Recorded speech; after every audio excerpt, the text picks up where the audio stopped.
You ever notice how some people can't have a single conversation without mentioning how much something costs? Like, you'll compliment their shoes and they're like, thanks, their Louboutins are $1,500. Cool. Nobody asked for the receipt, but okay. Or they'll casually drop that they just got back from Bali, stayed at a private villa, flew first class, and you're standing there like, I literally just asked if you had a good weekend. It's exhausting. But here's the thing, like, this isn't just flexing. This is something way deeper, way weirder, and honestly, kind of sad. Let's be real. We all know someone like this. Maybe it's that cousin who posts every designer bag purchase on Instagram with the price tag subtly visible. Maybe it's that coworker who somehow turns every team meeting into a humble brag about their new Tesla. Or maybe if you're brave enough to admit it, you've caught yourself doing it too. Just a little. Just enough to feel seen. Because that's what this is really about. Being seen. Being valued. Being somebody. So here's where it gets wild. Psychologists call this phenomenon extrinsic validation dependency.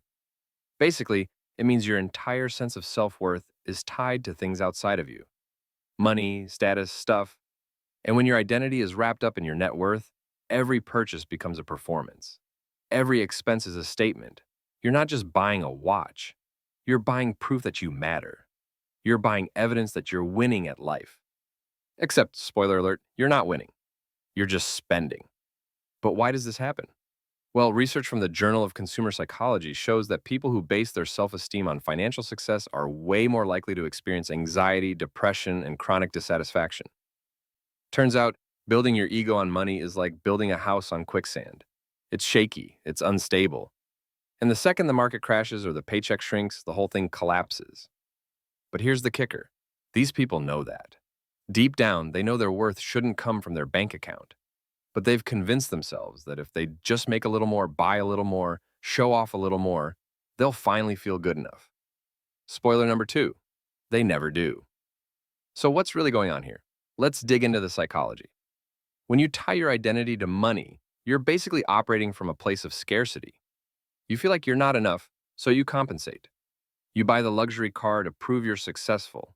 You wear the designer clothes to signal status. You name drop expensive experiences because you need people to know you're not struggling. But here's the truth. The more you rely on external validation, the emptier you feel. Because no amount of money can fill the void of not liking yourself. It's like trying to fix a leak with a credit card. It's just not going to work.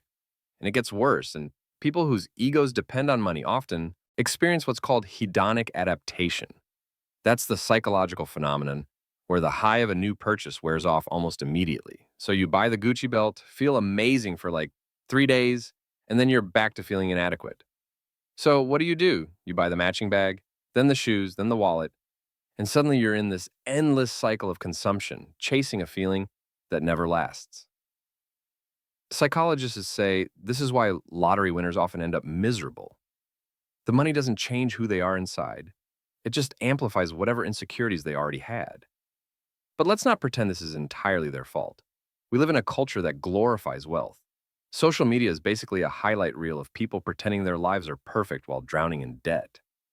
Influencers flaunt luxury lifestyles funded by credit cards and sponsorships, and we're all supposed to believe it's real. So yeah, it makes sense that some people internalize the message that money equals worth. The problem is, once you buy into that belief, you're screwed. Because there's always someone richer. Always someone with a bigger house, a fancier car, a more impressive portfolio. And if your value is based on comparison, you'll never feel like you're enough. So here's the uncomfortable truth. People whose egos depend on money aren't actually bragging about their wealth. They're begging for validation. Every time they mention how much something costs, they're basically saying, please tell me I'm important. Please tell me I matter. And honestly, that's heartbreaking. Because the sad reality is, the more you need external validation, the less satisfying it becomes. It's like drinking salt water when you're thirsty.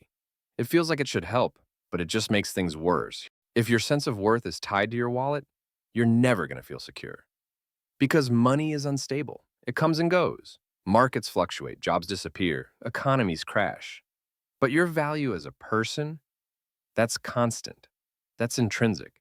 And the sooner you realize that, the sooner you stop needing to prove anything to anyone. So maybe the real flex isn't the designer label. Maybe it's being secure enough in yourself that you don't need to announce it. So hit that like button if you've ever caught yourself humble bragging about something you bought just to feel a little more important. Subscribe for more psychology that gently calls out the weird stuff we all do but never talk about. And drop a comment with the most ridiculous flex you've ever witnessed or maybe even done yourself. I want the messy, embarrassing stories. See you next week with another deep dive into why we're all a little bit unhinged.